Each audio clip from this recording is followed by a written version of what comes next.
창작의 즐거움은 여러분의 공감에서 시작됩니다. 무당북검을 즐겁게 보셨다면 구독과 좋아요로 함께 해주세요. 많은 당가 부인들의 피해가 감각 너머로 느껴졌다. 서역이 몸을 돌렸다. 남문 앞에서 개방무인들과 엉켜 싸우고 있던 현랑대원 셋이 눈에 들어왔다. 서역이 묶검을 휘둘렀다. 진기가 거의 바닥난 상태였지만 현랑대원들에게는 충분했다. 묶검이 한 명의 돌을 쳐내며 가슴을 밀쳤고 이어지는 동작으로 두 번째의 옆구리를 검등으로 때렸다. 세 번째는 서역이 다가오는 것만으로 뒤로 물러났다. 혈사 조문혁을 쓰러뜨린 사내가 눈앞에 서 있는 것이다. 맞설 엄두가 나지 않는 것이었다. 서역이 여풍을 향해 고개를 돌렸다. 여기는 부탁합니다. 여풍이 고개를 끄덕이며 타구bom을 고쳐 잡았다. 혈사가 쓰러진 지금 현랑대의 사기는 꺾여 있다.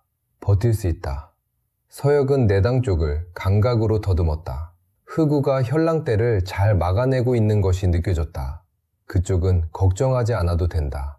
서역은 무음보를 밟으며 정문을 향해 빠르게 움직이기 시작했다. 사천 당가 정문 앞, 당무악과 당비환이 서로를 마주보며 대치하고 있다. 긴장감이 흐르는 가운데 두 고수의 기운이 충돌한다. 당무악의 은침은 제자를 멈추게 하려는 것이었고 당비환의 단도는 앞에 선 것을 베어내려는 것이었다. 당무악이 은침 3개를 부채꼴로 뿌리며 당비환의 진로를 막았다. 당비환이 단도로 2개를 쳐내고 나머지 하나를 몸을 틀어 피한 뒤 반보를 파고들며 당무악의 가슴을 노렸다. 당무악이 지팡이로 단도를 밀어냈으나 밀어내는 힘이 이전보다 약해져 있었다. 노인의 진기가 바닥을 향해 가고 있는 것이다. 당무악이 거친 순 사이로 입을 열었다. 그만하거라. 당비환은 멈추지 않았다. 단도가 당무악의 어깨를 스쳤고 무복이 찢어지며 피가 배어나왔다. 썩어 빠진 단가를 없애는 게 목표였습니다. 칼을 휘두르며 내뱉은 말이었다. 차갑고 건조한 목소리였으나 그 안에 신년이 담겨 있었다. 당무악이 대답 대신 지팡이를 짧게 돌려 당비환의 단도를 밀어냈다. 밀어내는 것이 전부였고 반격할 여력은 남아있지 않았다.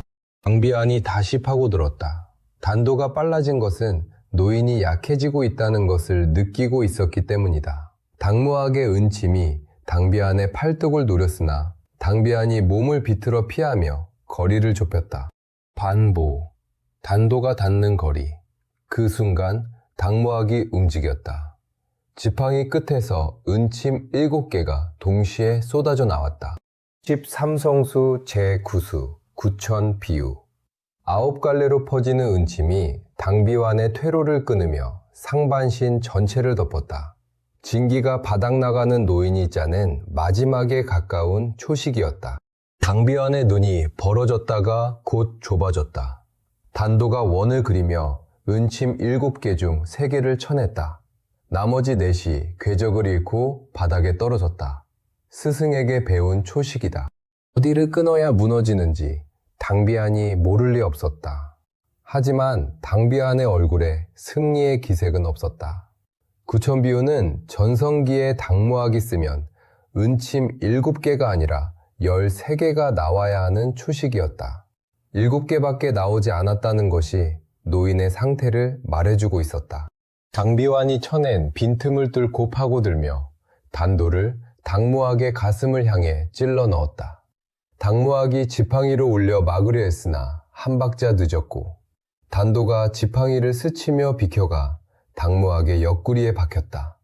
얕았다. 당비환이 마지막 순간 단도를 틀었기 때문이다. 급소에서 반치 비껴난 자리. 당비환 자신이 의식한 것인지 몸이 먼저 반응한 것인지는 알 수 없었다. 당무악이 피를 토하며 지팡이를 놓쳤다. 지팡이가 바닥에 떨어지고 노인의 몸이 앞으로 기울어졌으나 이를 악물고 2발로 버텼다. 제자 앞에서 쓰러질 수는 없었다. 지팡이 없이 서 있는 것이 전부의 몸이었다. 당무악이 흔들리는 몸을 잡으며 고개를 들어 당비환을 바라보았다. 거친 숨 사이로 한마디를 내뱉었다. 내 이름에도 단가가 새겨져 있다. 아직 늦지 않았다. 당비아는 대답하지 않았다. 노인을 바라보고 있었다. 복수가 완성되어 가고 있었다. 썩어 빠진 단가의 태상 장로가 지팡이도 없이 징기도 없이 서 있는 것만으로 전부인 꼴이 되어 있다. 이 순간을 위해 10년을 살았다. 이 순간이 와야 했다. 그런데 아무것도 느껴지지 않았다. 통쾌함도 해방감도. 당비안의 눈에 들어온 것은 태상 장로의 위엄이 아니라 구부러진 등과 주름진 손이었다. 기억 속의 스승은 이렇게 작지 않았다. 어릴 적 올려다보던 그 등은 산처럼 넓었고 은침을 던지던 그 손에는 흔들림이라는 것이 없었다. 그런데 지금 눈앞에서 피를 흘리며 겨우 서 있는 것은 진기가 바닥난 늙은이였다.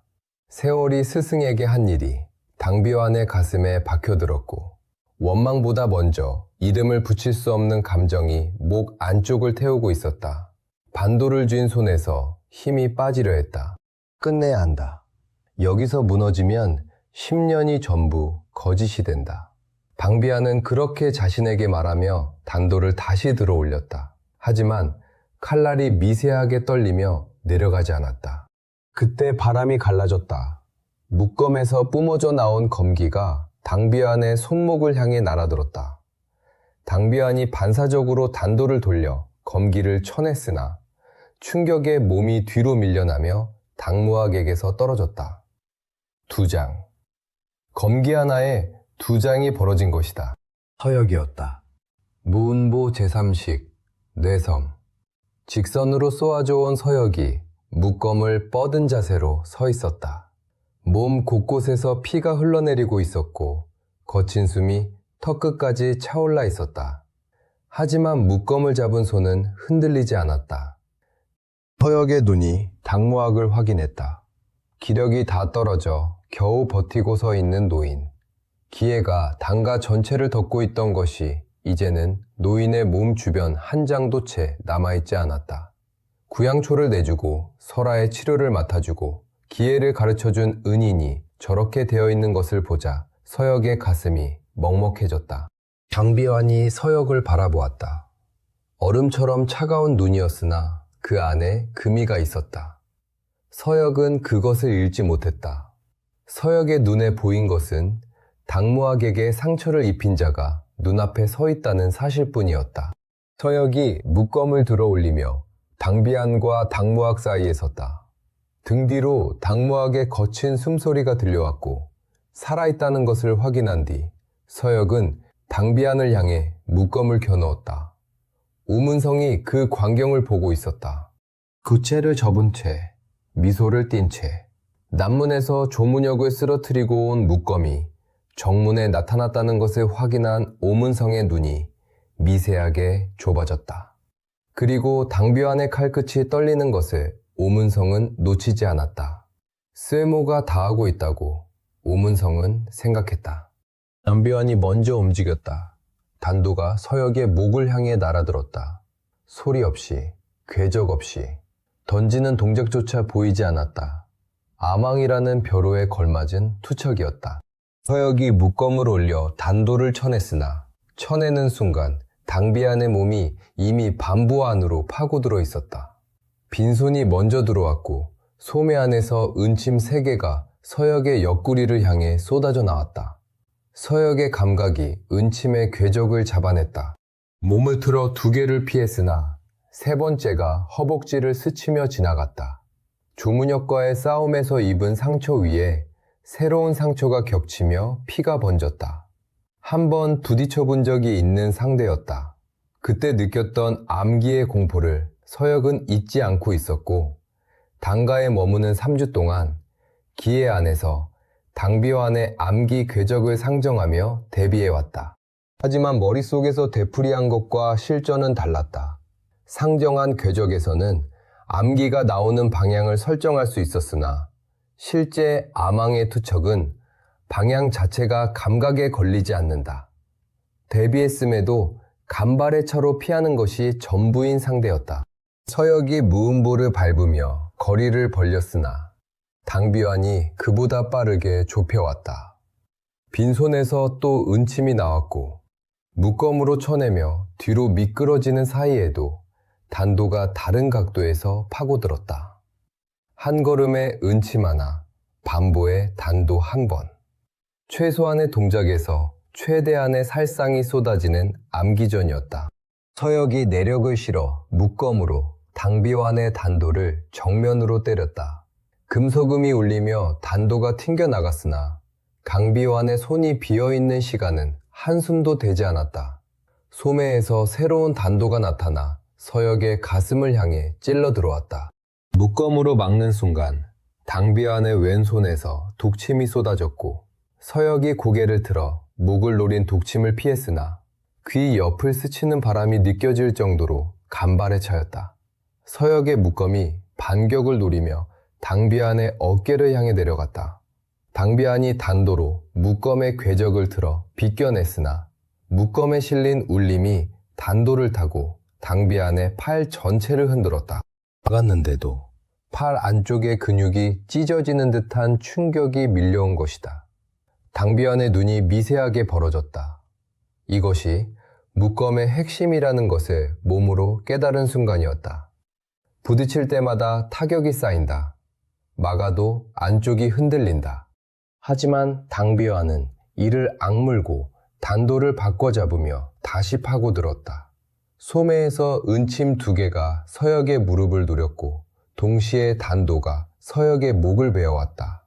서역이 무음보로 옆으로 미끄러지며 은침을 피했으나 단도가 어깨를 스쳤다. 무복이 갈라지고 검강이 아닌 순수한 칼날의 배임이 살을 갈랐다. 서역의 이가 갈렸다. 진기가 바닥 나가고 있는 상태에서 아망을 상대하는 것은 무리였다. 하지만 뒤에 당무학이 있다. 서역이 묶검을 돌려 당비환의 단도를 밀어냈다. 밀어내는 힘에 내력을 실었으나 당비환이 단도를 살짝 비틀어 충격을 흘려보냈다. 한 번 접촉했을 뿐인데 묶검의 위험을 본능적으로 감지하고 흘려보내는 법을 찾아낸 것이다. 아망이라는 벼로가 재능만으로 붙은 것이 아니었다. 당비환이 반보를 더 좁혀왔다. 서역의 품 안으로 파고드는 거리. 단도가 아래에서 올라오며 서역의 턱을 노렸고 서역이 묶검 자루로 단도를 밀어 올리며 무릎을 당비환의 복부를 향해 올렸다. 당비환이 몸을 비틀어 무릎을 피했으나 서역의 팔꿈치가 당비환의 옆구리를 쳤다. 내력이 실린 타격이었다. 당비환의 입에서 짧은 신음이 새어나왔고 반보 물러서며 입꼬리에 묻은 피를 소매로 닦았다. 서역도 거칠게 숨을 몰아쉬고 있었다. 진기가 바닥 나가고 있는 것이 분명했다. 그런데도 물러서지 않는다. 그 뒤에 당무학을 지키겠다는 것 하나만으로 묶검을 들고 서 있는 것이다. 당비환은 그 모습을 보며 여러 감정이 교차하는 것을 느꼈다. 당가를 위해 사는 사람들. 어릴 적 당비환의 부모가 그랬다. 반개였으나 당가에 대한 자부심만큼은 본가 직계 못지않았고 당가를 위해 일하는 것을 당연하게 여기던 사람들이었다. 당비환도 그 등을 보며 자랐다. 당가가 자랑스러웠다. 누구보다 뛰어난 재능을 가지고도 반개라는 이유로 밀려났을 때조차 당가를 미워하기보다 서글펐던 것은 부모에게서 물려받은 자부심 때문이었다. 나도 저랬다. 당비환의 머릿속에 젊은 시절의 자신이 스쳤다. 당가를 지키겠다고 마음먹었던 때가 있었다. 부모처럼 당가를 위해 살겠다고, 반개라도 상관없다고, 이 재능을 당가에 바치겠다고 이를 악물었던 시절이 있었다.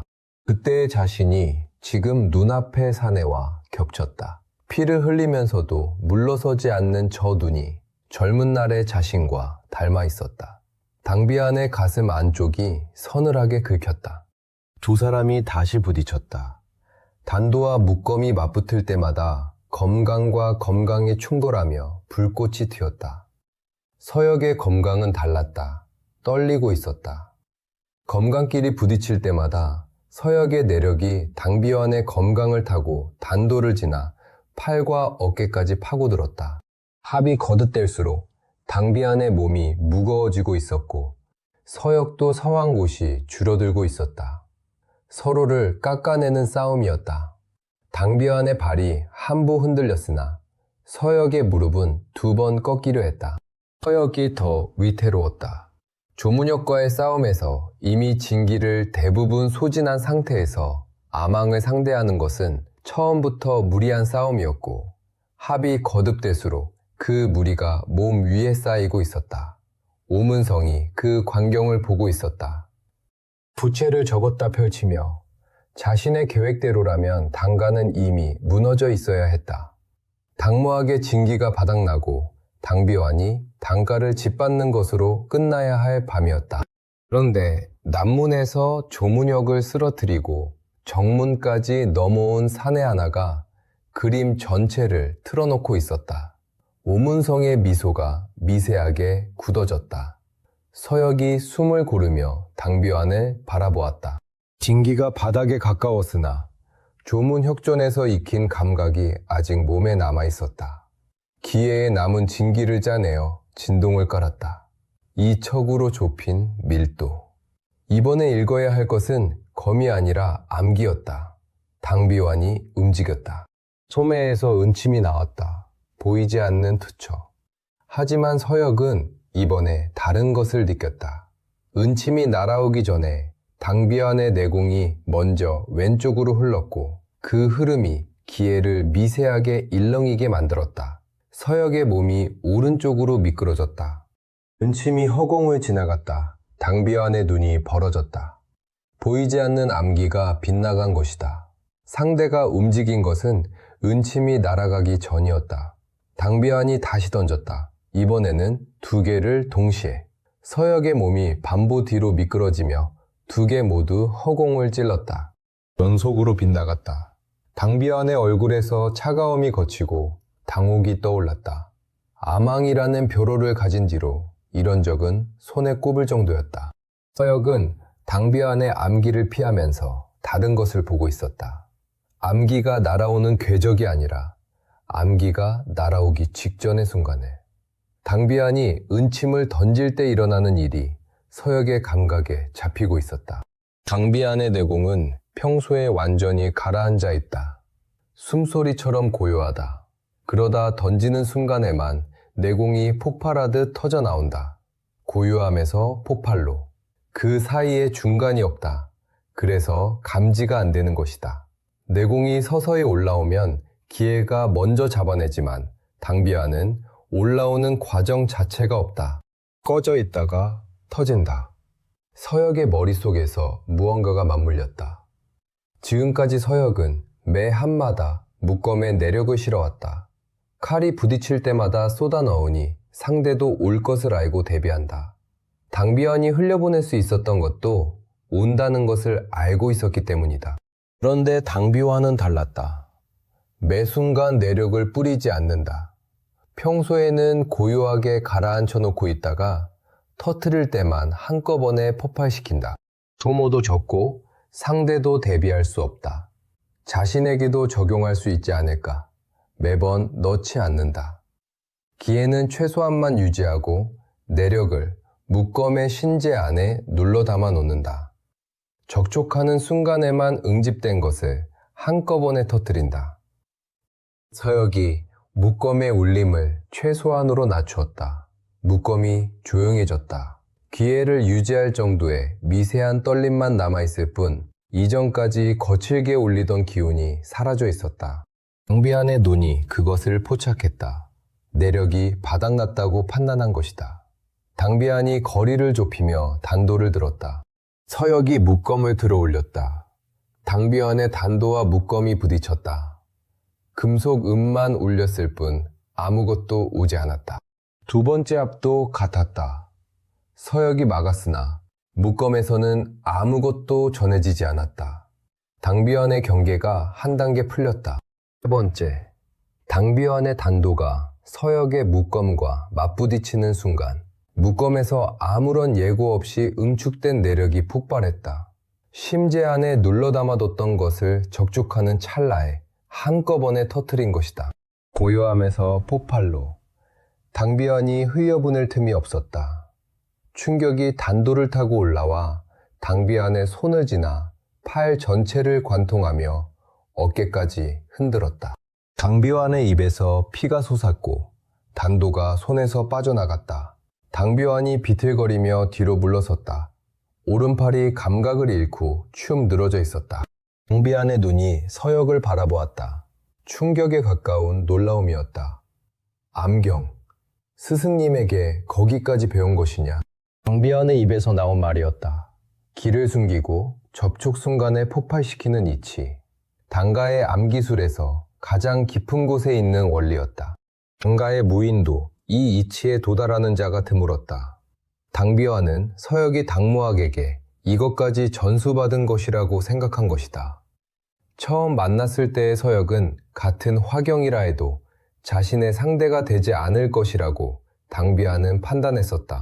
그런데 지금 눈앞에 서 있는 사내는 그때와 완전히 다른 사람이었다. 전투를 거듭할수록 새로운 이치를 깨우치고 상대의 무공에서 원리를 빼앗아 자기 것으로 만든다. 이런 부류의 사내를 당비완도 한 명 알고 있었다. 사페련주, 흑월, 장현.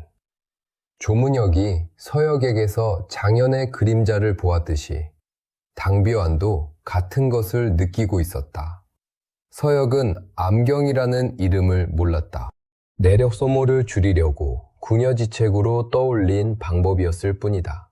하지만 그것이 당가가 대대로 쌓아온 이치의 핵심과 같은 것이라는 사실을 당비완의 표정이 말해주고 있었다. 강비완이 왼손으로 소매에서 새 단도를 꺼내주었다. 오른팔이 움직이지 않으니 왼손이었다.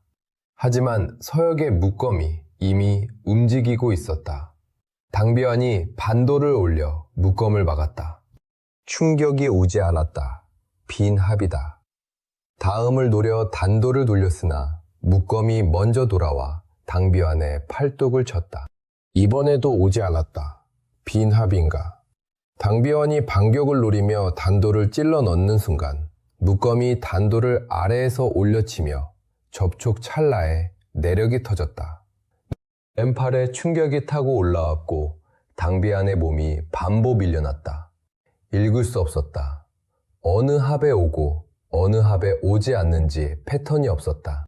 암왕이라 불리는 당비완이 상대의 검노를 읽지 못하고 있는 것이다. 오는 줄 알고 대비하면 오지 않고 빈합이라고 판단한 순간 터진다. 서역이 암경을 자유자재로 섞어 쓰기 시작하면서 당비완의 모든 판단이 한 박자씩 어긋나고 있었다. 당비완이 거리를 벌리려 했으나 서역이 따라붙었다. 묶음이 당비완의 어깨를 스치고 옆구리를 때리고 팔뚝을 쳤다. 어떤 합에는 묵직한 나무의 감촉만 전해지고 어떤 합에는 뼈까지 울리는 충격이 밀려들었다. 당비완이 막으려 해도 어느 쪽에 힘을 실어야 하는지 판단이 서지 않았다. 수십 년간 암기를 다루며 상대의 빈틈을 읽어온 사내가 지금 상대의 검을 읽지 못하고 있었다. 서역의 묶음이 당비완의 왼 손목을 쳤다. 접촉 순간 터진 충격이 당비완의 손목을 흔들었고 두 번째 단도마저 바닥에 떨어졌다. 당비완이 무기 없이 서역 앞에 서 있었다. 두 팔 모두 감각을 잃은 상태였다. 오문성이 그 광경을 보고 있었다. 서역이라는 변수가 당비완을 완전히 압도한 것이다. 이대로 끝나면 안 된다. 당비완이 무너지고 서역이 살아남으면 계획 전체가 틀어진다. 적어도 당무학은 제거해야 했다. 살아있는 것만으로도 당가의 구심점이 되는 노인이었다. 부채를 접은 채 내공을 끌어올리기 시작하는 오문성의 몸에서 기운이 달라지고 있었다. 만동문주, 향독이라는 겉면 아래에 감춰뒀던 본래의 힘이 올라오며 오문성을 중심으로 폭발적인 기운이 사방에 퍼져나가기 시작한 것이다. 지금까지 오문성에게서 느껴지던 것과는 전혀 다른 질의 것이었다. 서역이 느꼈다. 당비완과의 교전 내내 오문성이 신경 쓰이고 있었으나 눈앞의 상대에게 집중할 수밖에 없어 감지가 늦은 것이다. 기회가 잡아낸 것은 당비안의 내공이 아닌 다른 기운이었다. 짙고 무거운 것이 정문 일대를 짓누르듯 번지고 있었고 서역의 몸이 본능적으로 굳었다. 이 감각을 알고 있었다. 광만호인에게 대련하며 느꼈던 것과 비슷한 질감이었다. 소라 광령공과는 형태가 달랐으나 근본에 흐르는 것은 같은 종류의 기운이다. 마공. 서역의 고개가 오문성을 향해 돌아갔다. 선한 미소가 거친 자리에 드러난 얼굴에서 학자 같은 인상은 온데간데 없고 차갑고 건조한 눈만이 남아있었다. 오문성이 움직였다. 부채가 당무학을 향해 뻗어나갔다. 부채에 실린 것은 향독의 도끼가 아니었다. 지금까지 숨기고 있던 폭발적인 마공이 부채 끝에 응축되어 노인의 등을 향해 쏘아졌다. 서역이 뛰었다. 하지만 당비안과의 그전 위치에서 당무학까지 3장, 한숨이 필요한 거리였다. 당비안이 먼저 움직였다. 두 팔의 감각을 잃은 몸이었다. 그런데도 움직였다. 오문성의 부채가 당무학을 향해 날아가는 것을 보는 순간 머릿속이 하얘지며 생각보다 몸이 먼저 뛰어나간 것이다. 당비안이 오문성의 부채 앞에 말라섰다. 마공이 실린 부채가 당비안의 가슴을 정면으로 때렸다. 마공이 가슴을 뚫고 경맥을 태우며 장기를 흔들었다. 당비안의 입에서 피가 쏟아졌고 몸이 뒤로 밀려나며 바닥에 처박혔다. 일어나지 못했다. 가슴에서 마공의 기운이 퍼지며 안쪽을 태우고 있었고 숨을 쉴 때마다 피가 섞여 나왔다. 당무학이 그것을 보았다. 제자가 바닥에 처박혀 피를 쏟고 있었다. 노인의 안에서 무언가가 무너지는 소리가 났다. 안 된다. 이 아이가 여기서 죽으면 안 된다. 이 아이를 이렇게 만든 것이 자신이라는 것을 당무학은 뼈에 사무치도록 알고 있었다. 오문성의 눈이 좁아졌다. 얼굴에서 온기가 전부 사라졌다. 쓸모없는 자가 되셨군요, 부문주. 오문성이 마공을 다시 끌어올리며 당비안을 향해 부채를 뻗었다. 바닥에 쓰러져 피를 토하고 있는 당비안에게 마지막 일격을 날리려는 것이었다. 그 사이를 당무학이 갈랐다. 진기가 바닥난 구순의 노인이 어디서 힘을 짜냈는지 당비안 앞으로 몸을 날려 넣었다. 지팡이도 없이 기회도 없이 늙은 몸 하나만으로. 오문성의 마공이 당무학의 등을 때렸다. 하지만 당비안이 정면으로 받아낸 첫 번째에 비하면 급하게 날린 두 번째의 위력은 떨어져 있었다. 노인의 몸이 앞으로 꺾이며 피가 솟았으나 경맥이 타들어가는 정도는 아니었다. 당무학이 쓰러지며 당비안의 곁에 엎드렸다. 당무학이 떨리는 손으로 당비안의 얼굴을 짚었다. 차가웠다. 숨이 얕았다. 죽어가고 있었다. 노인의 눈에서 물기가 번졌다. 거친 순 사이로 입을 열었다. 전부 내 잘못이었다. 갈라진 목소리에 피가 섞여 있었다. 떠나는 것을 잡지 못한 것도, 이 아이가 여기까지 오게 만든 것도 전부. 노인의 눈이 당비안을 똑바로 보고 있었으나 당비안의 눈은 이미 감겨가고 있었다. 의식이 꺼지기 직전 당비안의 입술이 미세하게 움직였다. 소리는 나지 않았다. 하지만 당무학은 읽었다. 무엇을 말하려 했는지 알고 있었다. 당비안의 눈이 감겼다. 오문성이 부채를 다시 들었다. 스승과 제자가 부둥켜 안고 있는 그 위로 마공을 내려칠 참이었다. 묶검이 부채를 막았다. 서역이었다. 3장을 뛰어넘은 서역이 묶검을 들어 오문성의 부채를 정면으로 받아냈다. 마공이 실린 부채와 진동이 실린 묶검이 부딪히며 충격파가 사방으로 퍼졌고 서역의 팔이 떨렸으나 물러서지 않았다. 서역이 오문성을 올려다보고 있었고 오문성이 서역을 내려다보고 있었다. 서역의 눈에 담긴 것은 분노였으나 오문성의 눈에는 아무것도 담겨있지 않았다. 정문이 멈추었다. 서역이 당무학과 당비안 앞에 서 있었다. 등 뒤에서 노인의 거친 숨소리가 들렸고 그 옆에 당비환이 의식을 잃은 채 쓰러져 있었다. 숨은 붙어 있었으나 가슴에서 새어나오는 피가 바닥을 적시고 있었다. 당과하게 떨리는 손으로 당비환의 맥을 짚고 있었다. 독살대 사이에서 흑상도가 멈칫했고 도경의 눈이 벌어졌다. 만동문의 부문주가 오문성의 공격 앞에 몸을 던져 당무학을 막아선 것이다. 그리고 지금 적의 앞에 쓰러져 있었다. 만동문 무인대 사이로 동요가 번지기 시작했다. 오문성만이 표정을 바꾸지 않았다. 부채를 접은 채 서역과 바닥에 쓰러진 당비환을 바라보다가 입을 열었다. 아쉽군요. 한마디였다. 아쉽다는 말에 감정은 실려 있지 않았다. 쓰던 도구가 망가졌을 때의 어조였다. 오문성이 부채를 펼쳤다. 서역을 향해. 마공이 실린 부채가 서역의 묶검을 향해 내려왔다. 서역이 묶검을 들어 올려 받아냈다. 암경을 실은 묶검이 부채와 맞부딪히는 순간 응축된 내력을 터뜨리렸고 마공과 묶검의 충돌이 폭음을 일으키며 충격파가 사방으로 퍼졌다. 동문 앞 서판이 갈라지고 먼지가 솟았다.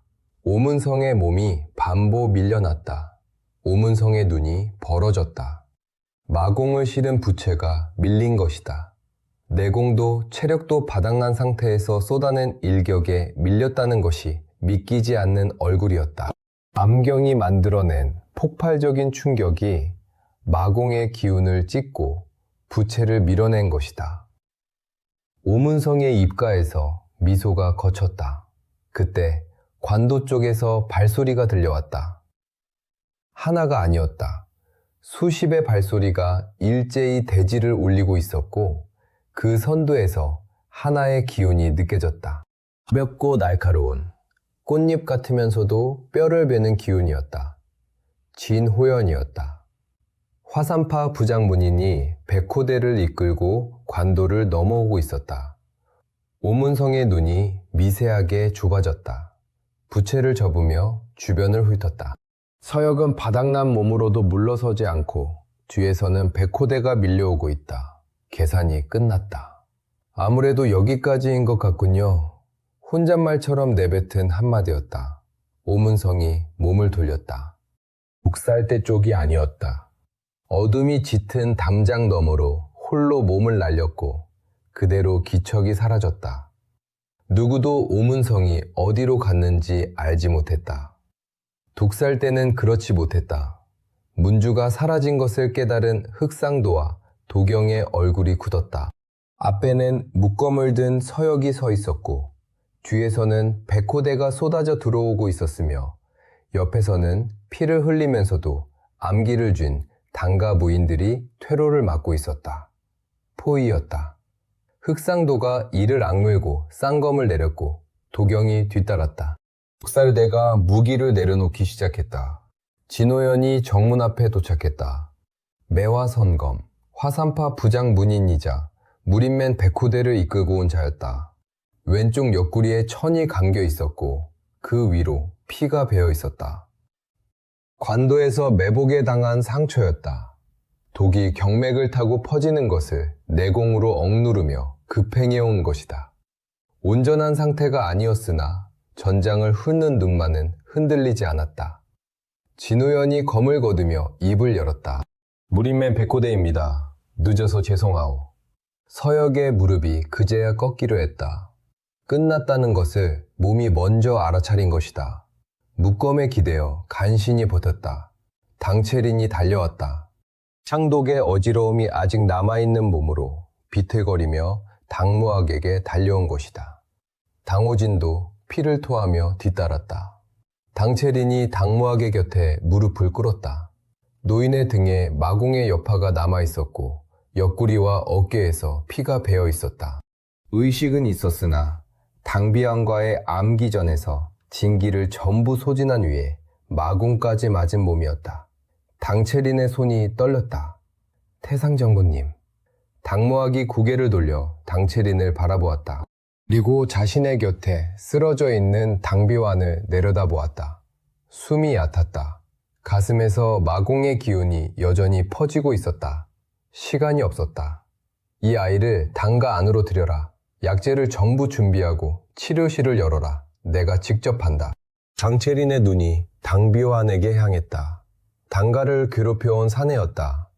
하지만 지금 눈앞에 있는 것은 오문성의 마공을 정면으로 맞고 죽어가고 있는 사람이었다.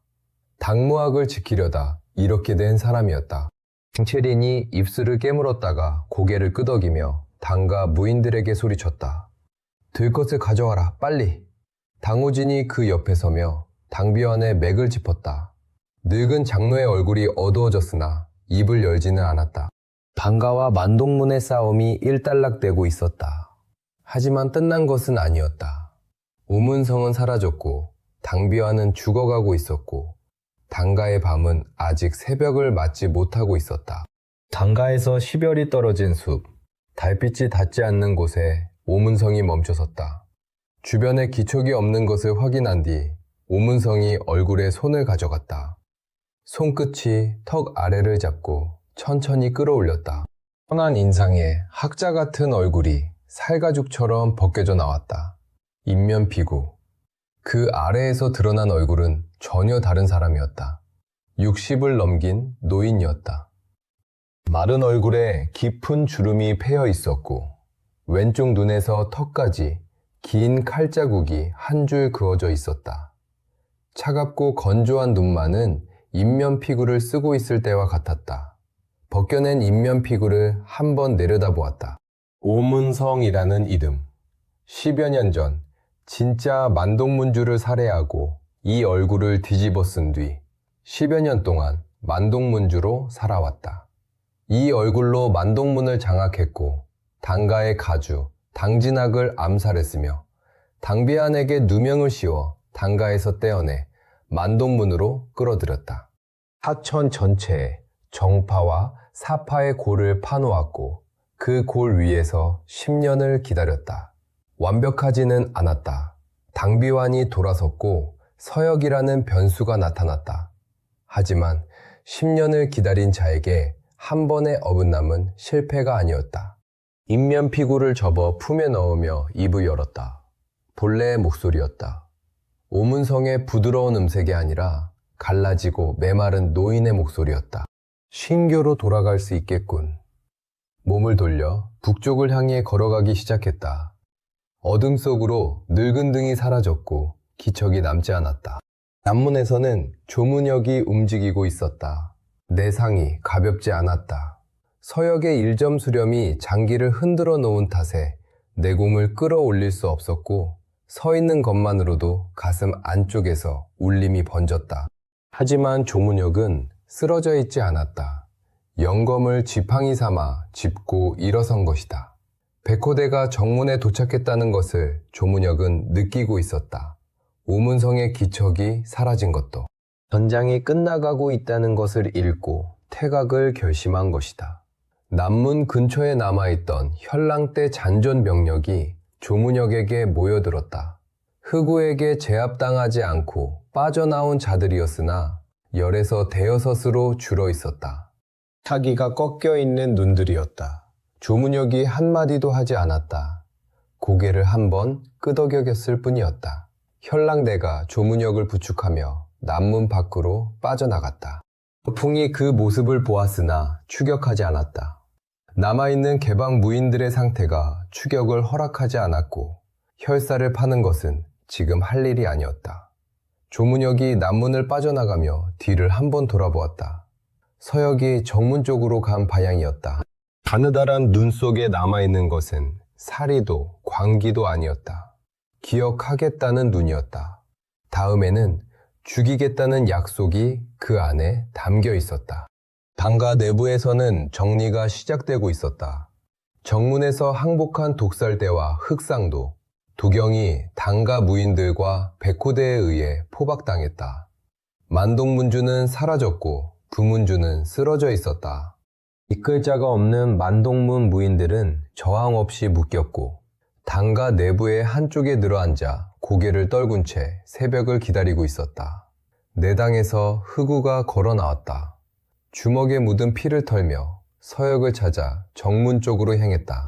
서역이 묵검에 기대어 간신히 서 있는 것을 확인하고 다가왔다. 살아있었군. 서역이 거친 숨 사이로 입을 열었다. 약속을 지켜주셔서 감사합니다. 이 은혜는 언젠간 꼭 갚겠습니다. 흑우가 머리를 긁으며 대수롭지 않다는 듯 내뱉었다. 설아를 지키기로 한 약속을 지켰을 뿐이다. 은혜고 뭐고 없어. 흑우의 등 뒤에서 설아가 달려왔다. 흑단도를 쥔 채 나루를 어깨에 올린 채. 서역의 모습을 본 순간 눈에 물기가 번졌으나 울지 않았다. 서역의 옆에 서서 팔을 잡았다. 서역이 쓰러지지 않도록. 진호연이 전장을 수습한 뒤 서역이 앞에 섰다. 왼쪽 옆구리의 상처를 누르면서도 여유를 잃지 않은 태도로 폭언을 취했다. 화산파 진호연이여, 무린맹 백호대를 이끌고 왔소. 늦어서 미안하오. 서역이 묵검에 기대어 간신히 예를 갖추었다. 서역이라고 합니다.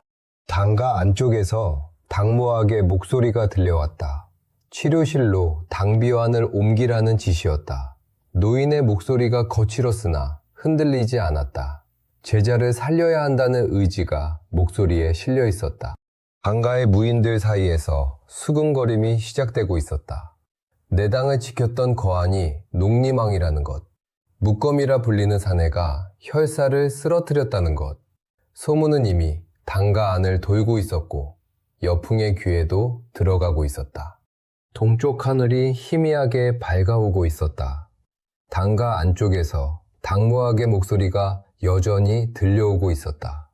약재를 가져오라는 소리, 경맥을 열라는 소리, 노인이 제자를 살리기 위해 움직이고 있었다. 당가의 밤이 아직 끝나지 않았다. 서역이 묵검에 기대어 서 있었다. 설아가 옆에 서서 서역이 쓰러지지 않도록 팔을 받치고 있었다. 서역은 치료실 쪽을 바라보고 있었다. 당무학이 당비환을 살릴 수 있는지는 알 수 없었다. 하지만 노인의 목소리는 멈추지 않고 있었다. 당가편 끝. 창작의 즐거움은 여러분의 공감에서 시작됩니다. 무당북검을 즐겁게 보셨다면 구독과 좋아요로 함께 해주세요.